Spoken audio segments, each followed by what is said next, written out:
Happy Sunday, everyone. I am so excited to talk to you about this topic in terms of what happens when you don't get promoted at your organization. What do you do about it? When is it time to leave? What is the step by step to improve your situation? It is rainy as heck in Toronto.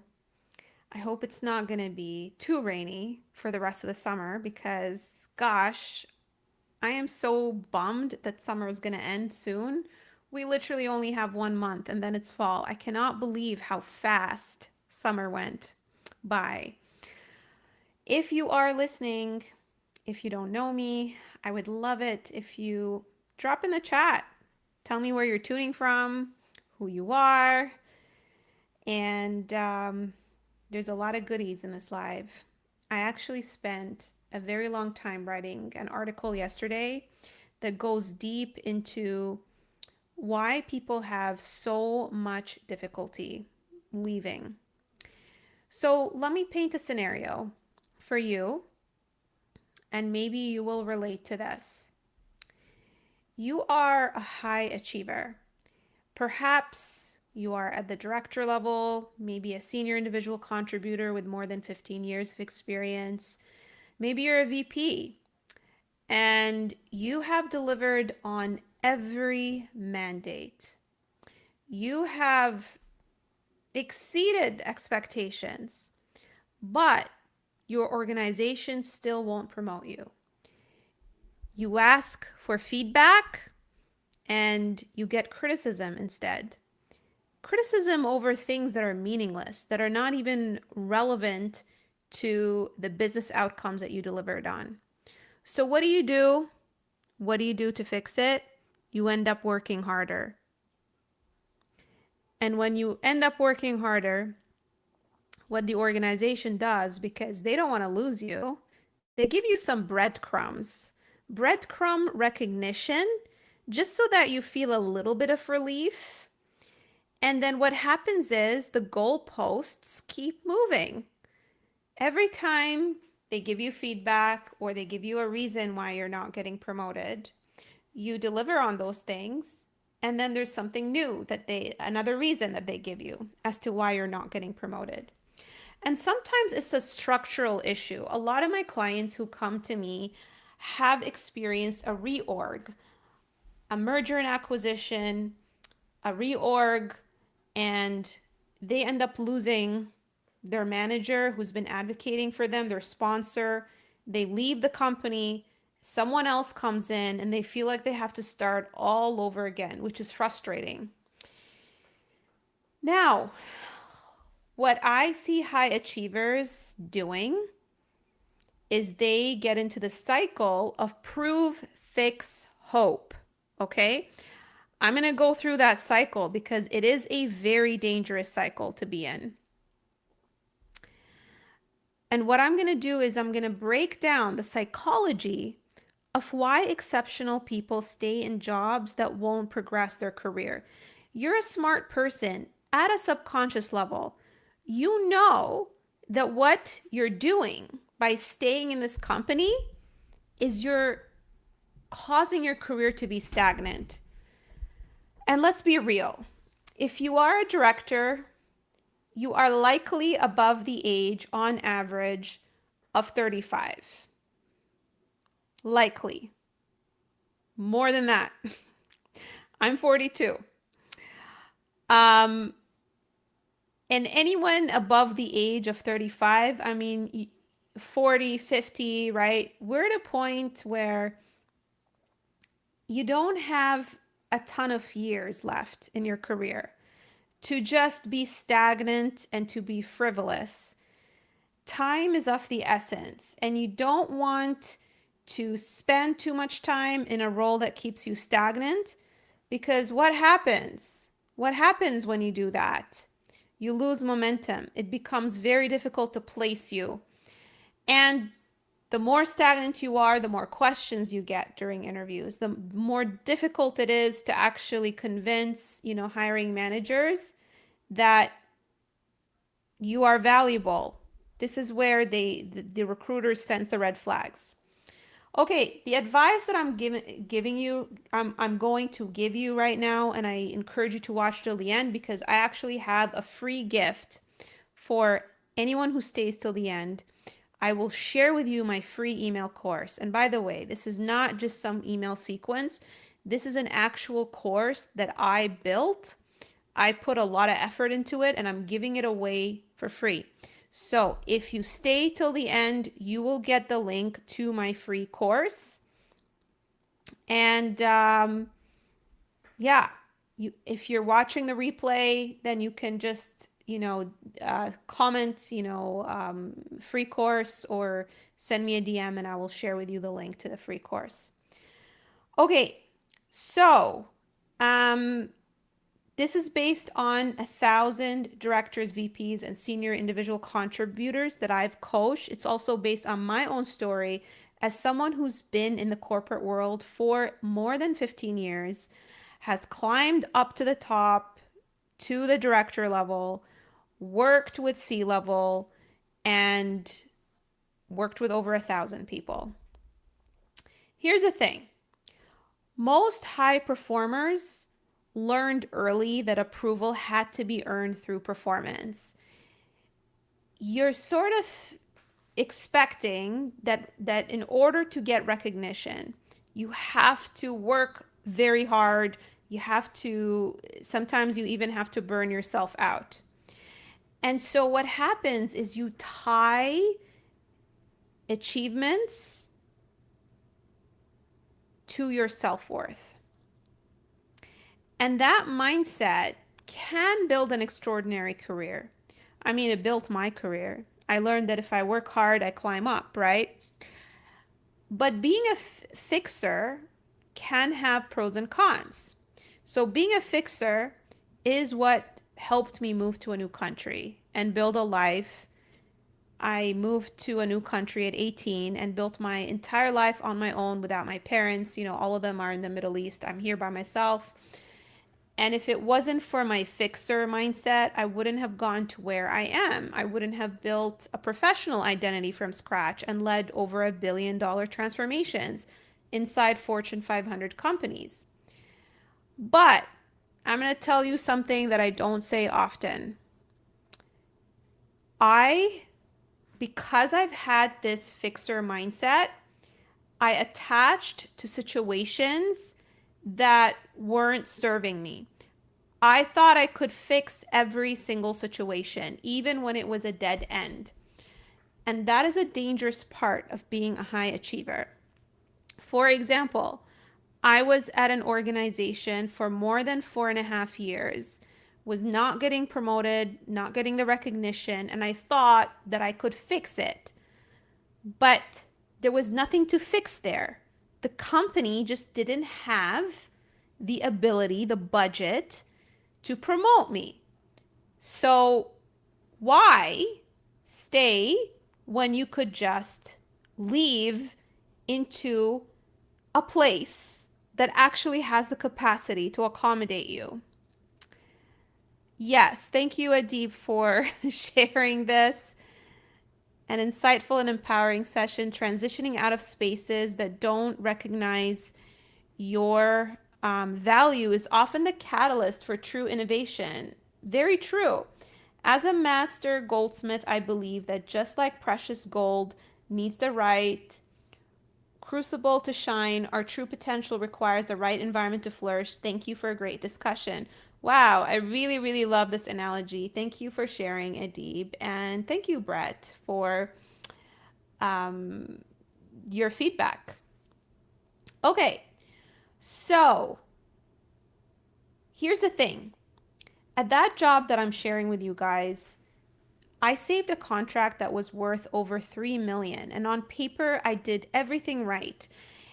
My boss even said this to me. But every time the promotion came up, the feedback turned vague. Oh, you don't have executive presence. Your tone is too clinical. What does that even mean? It wasn't concrete because, hey, if they gave me something concrete, then I would act on it and they'd have to promote me. But they were purposely giving me vague feedback because they weren't going to promote me. And so what I did was I worked harder, because here's the thing. Fixers don't look at a broken organization and think, oh, this place lacks the capacity to support me. We tend to internalize everything. And then we take it upon us to say, well, I can turn this around. We read friction as a challenge and not as evidence of misalignment and challenges that we are not able to control. Okay? Because we have a tendency to tell ourselves that we prove ourselves if we are able to overcome a challenge. So we stay, we take on more, we protect the team, we solve around bad leadership, we do the next level job without the next level authority, title, or compensation. And because we're competent, it works. The work gets delivered. And what do you think this teaches the organization? It teaches them to not promote you and to extract you. Oh my goodness, it's almost like the analogy of being in a relationship. When you're giving so much to a person, they take you for granted instead of giving them just enough and letting them reciprocate, right? So you're giving this organization way too much. You're being the hero, and what do? They're not paying you what you deserve. And your competence begins subsidizing their dysfunction. Then, just as you begin to lose hope, what do? They give you some breadcrumbs. A senior leader praises your work. Your boss hints a promotion may be coming. And then someone maybe says, we don't know what we do about you. And that just feeds into your ego, and you get into this vicious cycle. This vicious cycle of you proving, fixing, hoping. Okay? Tell me in the chat if you've ever been in that situation and if that resonates with you. I'm so curious. I'm going to check here and see if anyone is sharing with me. Oh, yes. Hey, Brett. LA. Wow. Or Las Vegas. Sorry. Okay. This is like the professional version of dating someone who texts you constantly, says they can't live without you, then disappears for 3 days. Here's what happens. Your brain latches onto the good moments. The psychology behind it is called intermittent reinforcement mechanism. And it's the same thing that makes slot machines addictive. Consistent rejection would eventually make you leave, but they purposely give you inconsistent recognition to keep you wondering if you're one final push away from getting that promotion. Nothing material changes, and all you have is some hope. That is the addiction, which makes it harder leaving. Because for a fixer, leaving doesn't just mean changing jobs. It means admitting the problem couldn't be fixed. It means walking away from years of effort that you invested in this organization, the team you protected, the promotion they kept promising you, and the identity of being the person who never gives up. That's the problem. So what you need to do in order to break the cycle is you need to recognize it first. But recognizing it alone isn't gonna fix it. And after coaching over 1,000 senior professionals, what I've found, the point where people finally realize it's time to walk away, it usually takes about 1.5 to 3 years of nothing changing for people to wake up and accept that it's time to move on, because you're such a great leader that you have this sense of loyalty as well. Now, I don't want you to feel bad if it's been longer than 3 years, because, hey, you know my record. You know, I'm the kind of person who's very loyal and will stay and stay and stay to a fault. And like I mentioned before, I stayed at an organization for 4.5 years. Thank God I wisened up after that, and my history, if you go through my LinkedIn, the durations got shorter and shorter and shorter. By the way, it's a myth that, it's bad to move around. Nowadays, it's very normal. But if you are in that situation that it's been more than 3 years and nothing has changed, I don't want you to feel bad, but you need to wake up. You need to wake up and do something about it, right? It's the same thing as also being in a bad marriage or in a bad relationship. Like I've been in that space as well, where 9 years and I was still trying to fix it. So trust me, I'm not judging you. I've been there. I'm guilty of it. And the reality is sometimes you need someone on the outside to hold you accountable and help you wake up. That's the truth. So here's how you can leave your situation without taking a risk. I'm not saying that you should take something else that you should just quit without having something else lined up. And we want to make sure that whatever is lined up is not going to fall into the same pattern. So I walk my clients through 5 stages to help them leave basically an opportunity that no longer serves them. Stage 1 is what I call the reckoning. So the reckoning is when you have that realization that perhaps you need to make a change.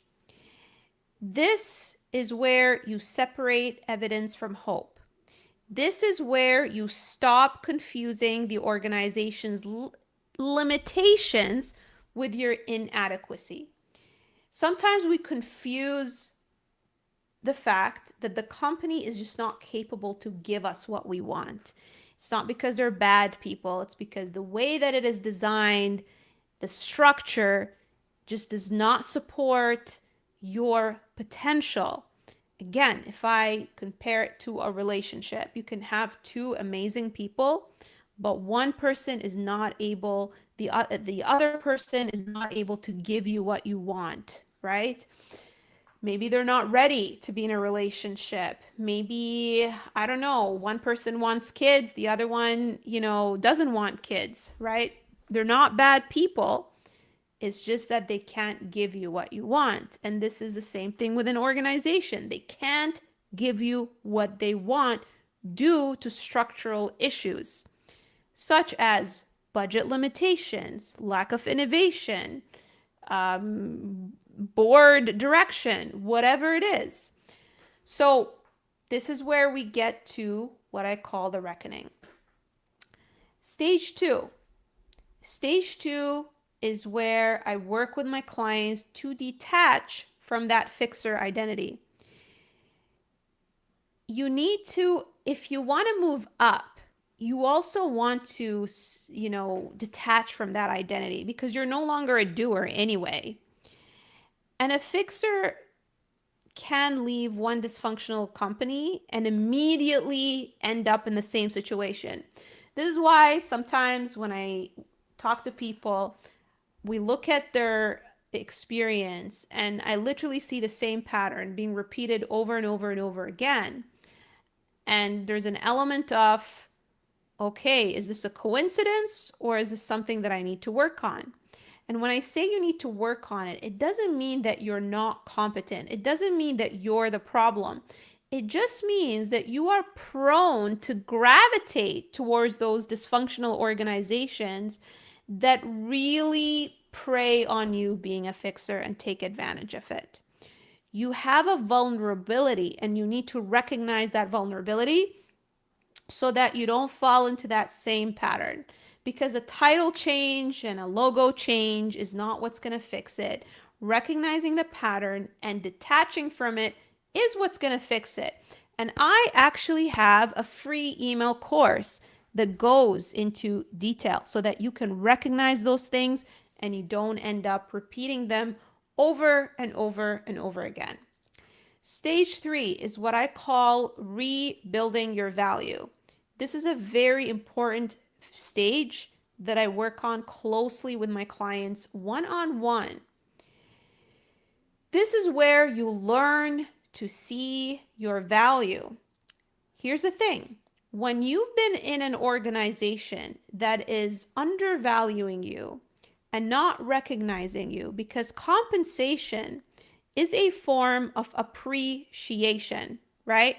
And when you're not being appreciated, what do you end up doing? You end up blaming yourself. You end up telling yourself that maybe there's something wrong with you, and you minimize what you've done. And so I work with my clients one on one to go through all of their experiences and help them see the value. Now, how do I do that? Let me just quickly show you guys something, because this is an article that I wrote that I believe is going to be very valuable for you to also take a look at. I call people's, so I believe that the reason people have so much trouble with expressing their value, especially executives, because as executives, you are constantly focusing on the organization's success and you're focusing on your team's success. The worst communicators of their own value are executives. This is based on my experience. I've worked with people from entry level all the way to C-level, and I find that the higher up you are, the harder it becomes to express your value. Okay? Why? Why is it difficult to express your value? Because if you are in an organization that constantly undervalues you, you start believing what they're saying, and you have a distorted, almost perception of your own value.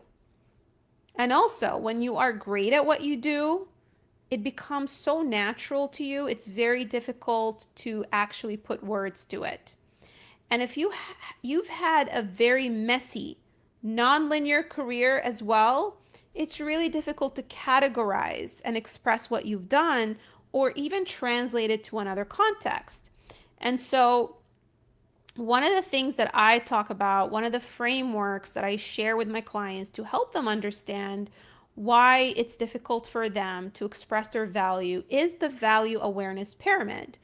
Most people's level of awareness of their own value is quite low. It is attached to what they do, the act of doing, the activities that they do in the organization. Yeah, I facilitate workshops, I do this, I talk to stakeholders, I align them.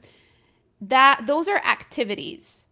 When you share activities to an organization and you're selling them yourself and all they hear is activities, companies don't hire you based on the activities that you do. They hire you based on the business outcomes that you create and the strategic why. Okay? However, most of you have trouble connecting what you do to the outcome. You have trouble extracting the skills from what you do, and you have trouble translating it to a different context or an industry. That is the problem, and that is why there is this disconnect when it comes to selling yourself. And I work with clients on that to help them overcome it. Because if you don't overcome it, you're not going to be able to generate better external opportunities. Here's the thing. You can't just keep latching on and hoping that something's going to change inside your organization. And I'm not going to say that every single client who worked with me didn't get promoted internally. I've had many clients who got promoted because of the way we shifted, the way they speak about themselves, and how they navigated the politics. But they were able to do that because they had leverage. They were able to also generate other options, and that increased their confidence. It helped them understand how they're valued in the market overall, because when you don't understand how you're valued in the market overall, it really makes it difficult for you to have leverage and persuade your internal leadership team, right? Okay. Now, the other part or the other stage, so we talked about the reckoning, we talked about detaching from your fixer identity. We talked about rebuilding your value. The next stage is testing the market, because your employer should not be the sole authority on your value. You need to figure out how you're valued in the market overall. And this is something that I work on again with my clients. And if you want to see the details of how that looks like, of how you can test your value in the market, again, I encourage you to reach out to me and ask me about my free email course. Okay? Stage 5, choosing differently. So we don't want you to reproduce the same bad situation. We want your next role to break that addiction. We don't want you to just have an impressive title and the same issue where you're not being recognized, right? So I break down all of these 5 stages in my executive positioning playbook, and it is a free email course for directors, VPs, and senior directors who are already performing at the next level, but they're not getting the title, authority, and compensation to match it. So if you are interested in that executive positioning playbook, I encourage you to reach out to me or to comment playbook, and I'm going to send it to you. Okay. So let me show you a little bit what this, playbook. The playbook is basically an email course, and I'm trying to see if I can show you guys a little bit of a sneak peek of how the course looks like. Let me see here.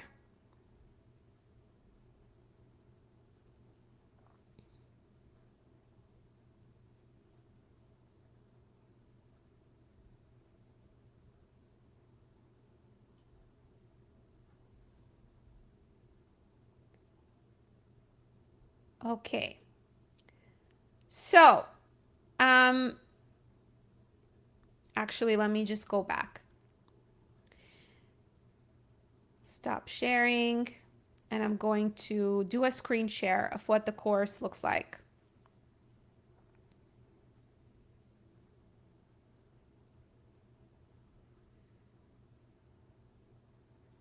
So what it looks like is you are going to get this email, and it's a 5-day email course where you're going to learn how to break the prove, fix, hope cycle and position yourself to land a role that reflects the level at which you already operate. And this course is for experienced directors, VPs, and senior individual contributors who are doing next level work without the corresponding title, authority, or compensation, working harder without getting meaningfully closer to a promotion, being approached for roles. So if you're getting a lot of recruiters reaching out to you for roles that are beneath your level, this course is for you. If you find yourself rewriting your resume without attracting opportunities, this course is for you. If you are unsure whether to keep pursuing an internal promotion or make an external move, you're torn between those two things, this course is a good course for you. Here's what I cover in the email course. The first email that you'll get is about how to separate a genuine promotion path from a false promise.